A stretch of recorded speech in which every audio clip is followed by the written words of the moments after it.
ini ntar mbak dia Amin. ya kan nggak tahu kan Allah maha pembolak-balik hati. Iya betul. Kacamata. Gimana sih menurut kamu kalau melihat zaman sekarang Gen Z kan ya, banyak yang pacaran tapi breaknya pas Ramadan doang, kayak ngabuburit bareng pacar pas dari pagi sampai siang itu mereka nggak chattingan, nggak teleponan karena aduh aku lagi puasa nih, jangan sayang-sayangan dulu dong. Terus nanti pas ngabuburit ternyata bareng. Itu gimana sih? Sebelumnya maaf ya teman-teman, bukannya ini aku langsung ngechat orang-orang, ngechat teman-teman, tapi enggak, ini real karena tanggung jawab kita sebagai umat muslim juga untuk menyeru kepada kebenaran. Ya nggak tahu, aku juga mungkin nggak sempurna itu. Nah itu tanggapan aku ya sedikit disayangkan karena sebenarnya seperti itu kan nggak hanya larangan di bulan Ramadan. Betul. Ya kan, sebenarnya maaf ya, nggak hanya larangan di bulan Ramadan nih. Iya betul. Itu memang Allah itu Ya lanjut aja. Allah itu tidak memperbolehkan kita untuk mendekati zina, wala taqrabuz zina. Nah, itu tuh karena apa jalan kita mendekati zina kan. Iya. Itu adalah jalan yang buruk. Ta'atabila. Itu adalah jalan yang buruk dan itu gak disukai sama Allah. Karena apa? Makanya kasus zaman sekarang nih banyak kan tuh yang kalau pacar dibunuh sama pacarnya. Iya betul. Nah, Allah menciptakan suatu hukum seperti itu kan nggak mungkin tanpa dasar, nggak mungkin nggak berdasar. Makanya karena Allah tuh udah bisa memprediksi besok itu akan ada seperti ini, akan ada seperti ini. Makanya Allah ngasih ketentuan itu dan kita banyak banget dari kita itu nggak paham, nggak sadar kita udah dikode sama Allah, kita udah jadi gitu. Jangan kayak gitu, kamu nanti bisa celaka. Terus aku mau tanya nih, zina yang sering kebanyakan orang tahu itu kan kalau nggak ngelakuin itu. Nah, padahal itu kita ketemuan atau ngobrol cuman berdua itu udah termasuk zina atau belum sih? Kalau zina kan banyak banget problemnya. Zina, ada zina hati. Itu kayak apa itu? Iya, fotonya seperti ini yang kita udah ketahui semua ya. Mesti nggak ada yang nggak chattingan sama cowok, nggak ada yang nggak chattingan sama cewek. Ya nggak. Habis itu ntar chattingan diselipin dikit lah, modus-modus. Kamu udah makan belum? aku belum makan nih. Kayak gitu kan. Kamu makan dulu dong sayang. Iya, nanti sakit. Terus ada butterfly-nya nggak nih kita di perut? Oh ada banget lah ya. Ya sampai mau terbang gitu kan, mencelop gitu. Nah ini nih zina hati, kita kenanya tuh di hati. Mungkin zinanya tuh enggak zina yang kayak fatal banget gitu, enggak. Cuman ini termasuk mendekati zina. Kan nggak tahu tuh awal mula misal chattingan. Iya. Habis itu mulai berani nih ketemuan yuk. Habis ketemuan, habis itu pacaran. Nah tuh udah ada status nih, udah ada status. Kamu milikku, aku milikmu. Iya kan? Nggak boleh yang lain. Nggak boleh yang lain. Nah, habis itu udah kayak seakan-akan kamu itu punya seseorang. Terus selanjutnya ngapain dengan kedok pacarku, kamu kan punya aku. Nggak tahu kan? Adalah yang dikatakan mendekati zina. Itu tuh seperti itu. Bisa menjadi perantaranya gitu loh. Oke, aku nih sering dengar tentang zina mata. Cuman aku belum tahu itu detailnya seperti apa. Apakah kita cuman melihat seseorang, mengagumi seseorang itu termasuk zina mata atau seperti apa? Bisa termasuk zina mata ketika kita melihat seseorang itu dengan syahwat. Maksudnya? Dengan kayak aku pengen dia gitu. Iya. Cuman lebih kayak dengan nafsu gitu loh. Oh iya, aku tahu. Kan? Tapi nggak berarti yang nafsu tuh kayak yang selalu pikiran kotor kayak gitu, enggak. Cuman kayak wah kayak kayak gitu. Ya kayak kita kalau lihat ya tadi yang menuhankan sesuatu itu. Ya, itu juga introspeksi buat diri kita semuanya gitu. Nah kira-kira itu puasa kita itu batal nggak sih kalau hampir mendekati zina? Mungkin sudah ya, cuman kita nggak sadar, cuman Iya. bilangnya mendekati aja. Itu sih nggak batal, cuman mengurangi pahala kita dalam berpuasa. Jadi kita nggak batal nih, kita misalnya pacaran atau beristilat berdua-duaan, habis itu kita melihat seseorang dengan syahwat tadi, itu kita nggak batal, cuman kita mengurangi pahala kita. Kan eman-eman, kembali lagi eman-eman. Lebih baik kita jauhin dulu lah. Kayak kasarnya itu kita cuman dapet lapar sama hausnya doang ya. Oh iya, kemarin tuh aku ngeliat ramainya Ustaz Adida ya. Atau bilang Allah itu gak butuh puasa kita kalau kita masih menyandingkannya dengan maksiat. Nah, lihat teman-teman, maksiat kan ada banyak. Hal kecil juga bisa jadi maksiat. Iya, Kalau iya. kita nggak tahu ini tuh hukumnya seperti apa, dan bahkan kita mengabaikan hukum yang telah kita ketahui. Allah nggak butuh, karena yang butuh puasa tuh kita. Kita butuh pahala, kita butuh reward dari Allah untuk besok di akhirat kan. Hati-hati. Oke, aku nyinggung sedikit tentang maksiat yang dijalani para cewek-cewek. Kayak nge-review. Biasanya tuh mereview. Aku tuh mereview ke apa itu? Mereview seorang gitu. Kayak ini tuh sebenarnya nyata. Dia itu kepribadiannya seperti ini. Cuma mereka dirinya mereview. Iya, mereview yang itu kan ya, yang biasanya gerombol-gerombol habis itu. Bisik-bisik semakin dikit suaranya tuh semakin Iya. Iya, seperti apa sih? sebenarnya sama kayak tadi, itu nggak bakal membatalkan ya teman-teman, nggak membatalkan, cuman tuh gini loh, kan mesti kalian tuh udah tahu kalau kita mereview itu nanti pahala kebaikan kita tuh akan dimakan sama dia yang kita reviewin. Ini teman-teman semuanya udah tahu kan maksudnya review itu apa? Tahu kan ya? Mungkin diperjelas kali. Oh, diperjelas nih ya. Review itu gibah teman-teman. Gosip biasanya. Gosip. Sedangkan itu ntar pahala mereka yang kita review, yang kita gibahin itu dia tambah banyak karena ngambil punya kita. Terus dosa kita juga tambah banyak karena ngambil dosanya dia juga. Oh, semacam transfer. Iya, tapi kita dapat gak enaknya tok gitu loh. Aku baru tahu kalau dosanya yang kita review juga ke kita. Karena makanya separah itu kita mereview, itu padahal hal kecil kan. Iya, kecil Nah, kan? hal kecil tapi kita dosanya luar biasa. Terus perumpamaannya, tahu nggak Mbak, yang itu loh, kita kalau menghina itu sama dengan memakan bangkai saudara kita. Orang kita nasi yang udah rada berkeringat, nasi basah-basah gitu aja kadang nggak doyan. Iya. Apalagi ini makan bangkai, dan itu bangkai manusia, saudara kita sendiri. Mana itu lagi menunjukkannya kan? Oke. Gibah itu kan kadang terselip tentang fitnah. Ya, karena kita nggak tahu kan yang Iya. benar mana yang. Kira-kira itu gibah sama fitnah sama nggak sih? Kalau dibilang sama tuh enggak sih. Karena gibah itu di dalamnya ada fitnah, ada fakta. Iya. Nah, jadi fitnah ini tuh adalah bagian dari gibah.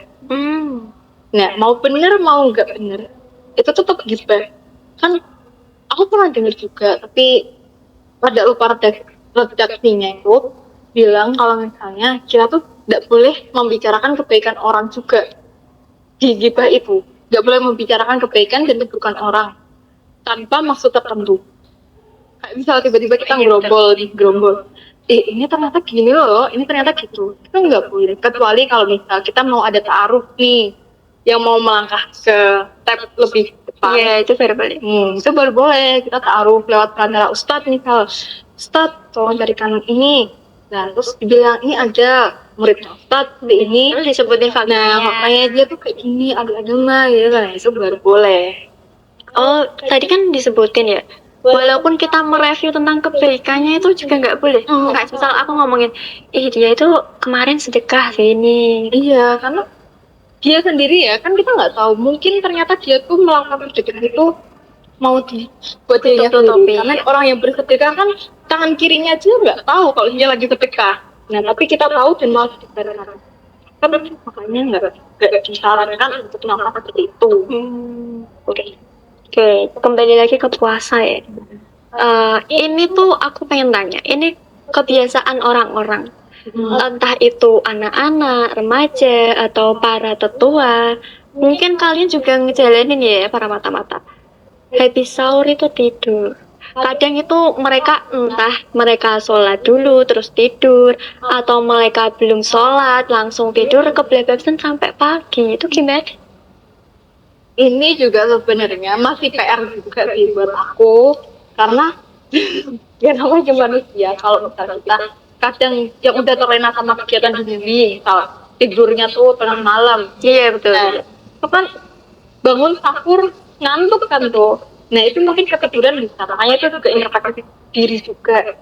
Tapi di sini tuh aku kayak udah mau komitmen gitu loh, jangan kayak gitu, mumpung bulan Ramadan jangan dulu, tahan dulu. Nah itu dengan apa? Kan sahur, kadang kan kita bisa juga sahur ke awal Iya, gitu, di awal. gitu juga di akhir. Aku sebenarnya tuh sahur tuh lebih baik di akhir banget. Iya, katanya sunahnya di akhir Iya ya. betul, banget sahur tuh lebih baik di akhir. Nah terus gimana nih kalau kita jam 2 misal, jam 2 jam 3 tuh udah bangun, ntar kalau nggak sahur sekarang ketiduran, Iya. kalau nggak ntar habis sahur ngantuk langsung tidur. Itu lebih baik ya kita. Pertama itu kita kan jarang tuh bangun jam itu, kita pakai nih buat sholat tahajud, kan mumpung Ya mau udah kebangun. mumpung udah kebangun pakai dulu sholat tahajud. Nggak kita cuman 2 rakaat, itu malah Allah lebih suka yang istiqomah daripada kita sholat langsung 4 kalau nggak 8 rakaat nih sholat tahajud. Iya. Tapi dari itu aja, terus selanjutnya kita nggak sholat gitu malah kurang baik sih, kurang baik. Jadi sebenarnya konsisten ya, walaupun rakaatnya sedikit tapi konsisten ya dari baik. Nah, terus gimana kalau misalnya udah terjadi yang itu apa tadi kebablasan? Nah, itu sebenarnya ya itu kan udah di luar ranah kita ya, udah di luar batas kemampuan kita. Itu karena Allah kan ya kita ini tidur juga. Iya. Nah, kita kan juga apa nggak sengaja kan ya Mbak? Nggak sengaja. Nggak sengaja itu jadi mungkin dosa kayak gitu. Cuma mungkin Allah akan mengurangi hisabnya karena kita nggak sengaja. Beda lagi kalau misalnya kita tidur nanti Berarti kiatnya. tidak malu dunia. Iya betul. Itu terus kita selanjutnya harus mengkodok karena kita tadi melewatkan hal itu ya. Iya. Itu harus mengkodok. Dan bukan berarti tadi kalau udah niat tidur aja biar nggak sholat subuh, habis itu kita kodok kayak nyaur di sahur aja di kemudian hari itu oleh saja sih. Berarti semua itu tergantung niatnya. Ya Kalau kita nggak sengaja ketiduran itu mungkin langsung bisa dikodok. iya, Entah itu diterima atau enggaknya itu kan urusan Allah. kita yang penting udah berusaha, berusaha kan tempat dia berusaha ya betul. Dan kalau ada niatan tidur dulu gitu, kayak gimana sih? Terus dia kayak habis tidur habis itu memang sekali berbelasan kaki itu Iya. itu boleh kita boleh. Berarti itu kebiasaan yang harus dihilangin. Iya, karena kan nggak bisa kalau tidur setelah sahur. Alisa tuh apa namanya baca-baca dikit gitu. Ada tuh bilang kalau kita tidur setelah sahur itu nggak baik buat kesehatan. Ya, aku juga pernah dengar sih kalau sebenarnya itu kalau tidur setelah sholat subuh atau waktu-waktu di subuh itu sebenarnya rezeki kita tuh bakal dipakan ayam gitu katanya. Terhambat rezeki Iya. Oh, dianjurkan untuk janganlah ya kali tidur so sampai kelupaan sholat subuh. Iya betul. Nah sekarang nih kalau puasa dia tuh rajin banget nih puasanya, tapi nggak ngelaksanain sholatnya gimana sih? Alhamdulillah itu rugi banget. Ibarat gini, sholat itu apa yang agama sih Mbak? Tiang agama. Dan sholat itu adalah tiang agama. Jadi misalnya kita ibaratkan seperti bangunan. Iya. Bangunan itu ada tiang-tiangnya. Terus di dalamnya itu ada orang-orang, ada aktivitas, kegiatan, kewajiban masing-masing. Kumpul kan berarti di situ. Iya. Terus tiangnya tuh dihilangin. Apa yang terjadi? Bangunannya Bakal runtuh. Habis itu nasib orang-orang sama yang dikerjakan itu gimana? ya hancur. Iman. Berarti kan nggak bermanfaat. Iya. Sampai hari kita puasa. Itu kan salah satu kegiatan di dalam agama kita lah. tapi kita nggak sholat, nggak ada tiangnya, jadi kita ngomongnya sama cuma gitu loh. Orang kita meninggalkan sholat wajib, padahal kita tahu sholat ini adalah amalan utama yang akan kita tuh oke banget tuh. Oh salah itu nggak salah itu iya ceramahnya siapa ya, saya lupa, nanti bisa lah kita cantumin di deskripsi kan ya. Kalau bisa para mata-mata searching Iya, dicari kejelasannya lagi ya. Itu teman kita yang sholat tarawih tapi meninggalkan rawatib sholat. Jadi itu keseringan banget. Seperti kadang kan mereka keasikan makan atau ngobrol sama keluarga. Jadi itu berangkat ke musola itu telat. Mereka langsung dapat sholat tarawihnya aja, tapi nggak dapat sholat rawatibnya. Itu diibadatin apa coba? Kita melihat emas di seberang, tapi kita nggak lihat berlian di depan mata kita. Sayang banget. Itu padahal cuma sholat sunnah loh. Aja diibadatinnya tuh sholat wow itu. Masa kita ninggalin sholat wajib dan kita malah milih untuk cuman berpuasa? Tuh gizi. Rugi dong. Jadi itu kan jadi sebaiknya itu sebelum tarawih itu kita melaksanakan sholat rawatib. Iya. Karena rawatib katanya itu sholat utama gitu ya. Diutamakan gimana sih sebenarnya? Iya, rawatib itu lebih baik daripada sholat sunnah yang lainnya. Emang kalau kita nggak rawatib, kalau kita sholat. Oke, buat para mata-mata jangan lupa sholat rawatibnya. Jangan telat datang ke musolanya.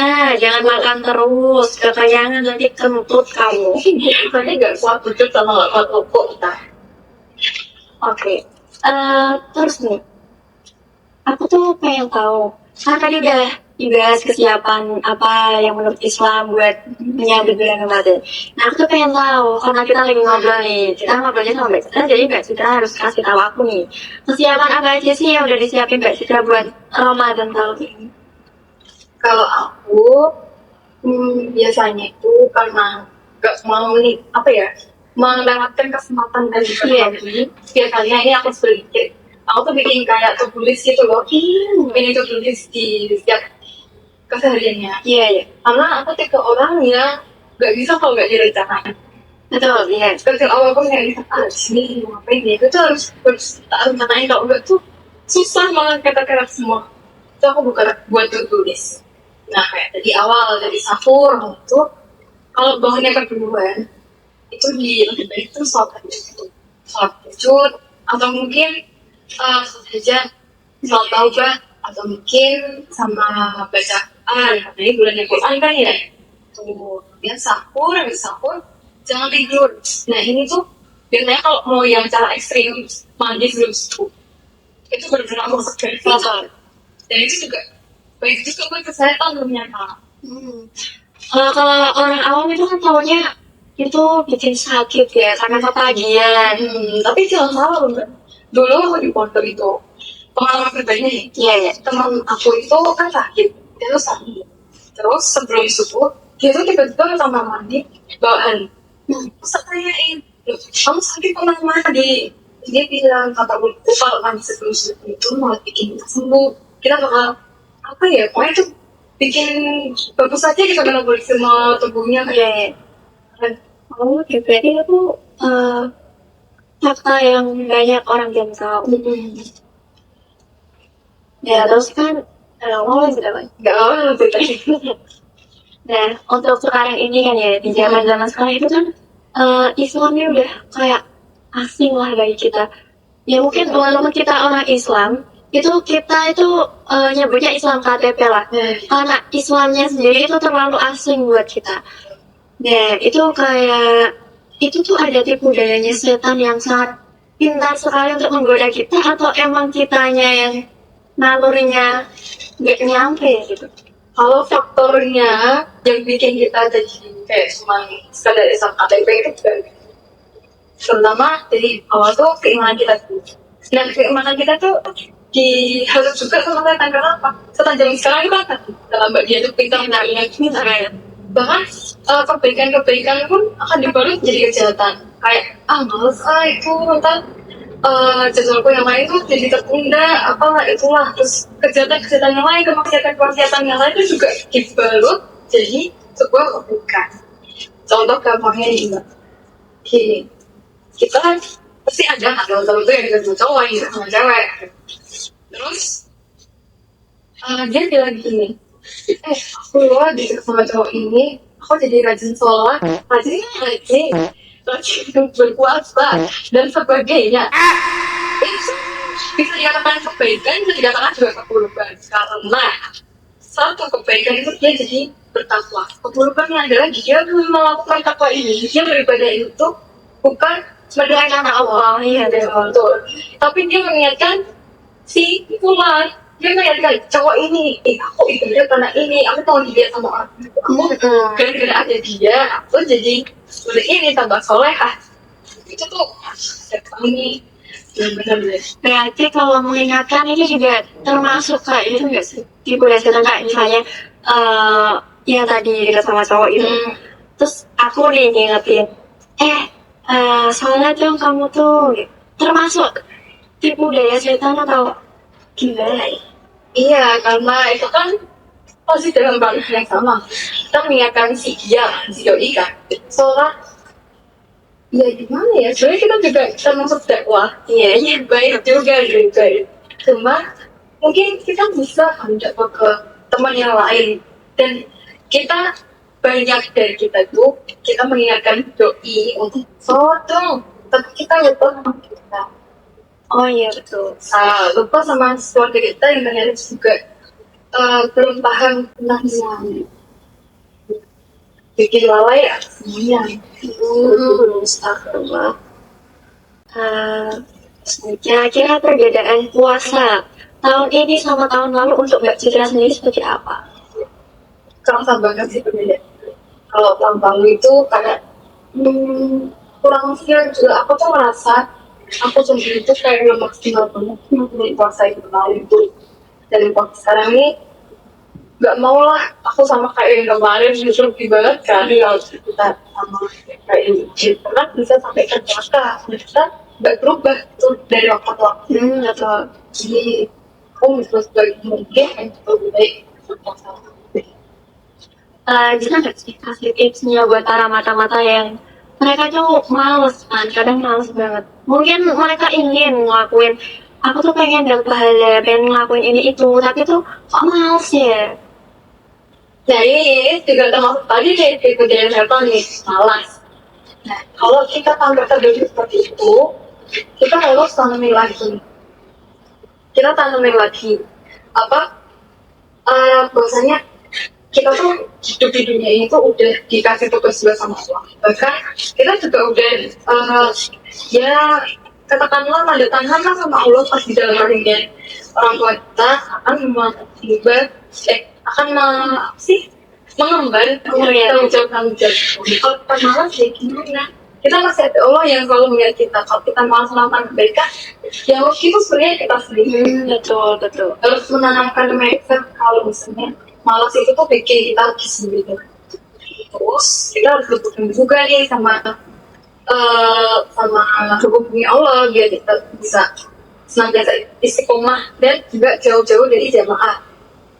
Terus itu kita mulai terapin hal-hal kecil untuk menjadi lebih baik kayak misalnya sedekah lah, apa gitu, baca Quran. Nah, termasuk ini nih teman-teman kalau yang mau donasi bisa nih kasih juga lagi ya. Donasi buat apa? Buat tadi ya brokernya dan APD. Nah tadi ini sebenarnya mau closingan ya, tapi kok aku tuh gatel banget. Pengen tanya nih, tadi udah nyenggol tentang jamaah. Ya. Aku tuh sering dengar kalau cowok itu sebaiknya wajibnya itu sebenarnya jamaah di musola atau masjid. Itu sebaiknya cowok itu kan sebaiknya sholatnya di musola atau masjid. Gak boleh sendiri, bukan gak boleh ya, tapi lebih baiknya nah itu bisa dijelaskan nggak sih biar para mata-mata tuh bisa ngelaksanain gitu ya. Kalau yang saya buat sih, cowok itu kan fitrahnya adalah seorang imam. Ya kali imam ada di belakang layar. Iya betul. Sama kayak imam kan dia mesti udah termenit imam tuh di depan. Imam tuh pemimpin kan. Nah, maka dari itu Allah itu kan memberi tanggung jawab saya juga termasuk dengan sholat itu si cowok ini wajib atau lebih baik di sholat atau di masjid karena nantinya kan apa ya, jadi sebuah kebiasaan juga, itu investasi juga, jadi kebiasaan dia dalam cara mendidik maknanya juga lebih baik ya, dan juga nanti akan bisa apa ya, kemungkinannya tuh kalau yang saya lihat dari orang lain sholatnya di masjid itu kemungkinannya tuh. Nah, kalau untuk kalangan kita wanita ini, sebaiknya itu sholatnya di rumah atau ikut sholat yang berjamaah. Kan mereka kan kadang-kadang kita pengen juga nih di musola atau masjid, karena tergiur pahalanya itu katanya 27. Maksudnya itu kita sebagai wanita itu lebih baiknya di rumah atau ikut para laki berjamaah di masjid. Kalau dari ada ya pembawaan dari ulama-ulama terdahulu itu wanita adalah lebih baik di rumah. Kenapa? Karena wanita itu tempatnya apa ya, mengandung banyak syahwat. Bukan wanita dengan wanita kayak bersuara itu dia juga bisa Ya, betul. untuk mencegah hal tersebut. Makanya wanita lebih baik di rumah. Terus juga pernah dengar gak yang kalau misalnya sholat di masjid nih wanita, terus salah imamnya salah, kita kan nggak bersuara, Nggak boleh bersuara. pakai tepukan gitu kan. Orang yang pakai bersuara bisa menimbulkan itu. Sekarang udah lebih jelas ya. Ini masih menurut mata saya aja ya. Mungkin kalian teman-teman bisa lebih mendalami dengan searching, kan sekarang banyak medianya buat cari ilmu. Oke, sekarang kayaknya kita ini udah ngobrol panjang lebar dari part-part sebelumnya ya.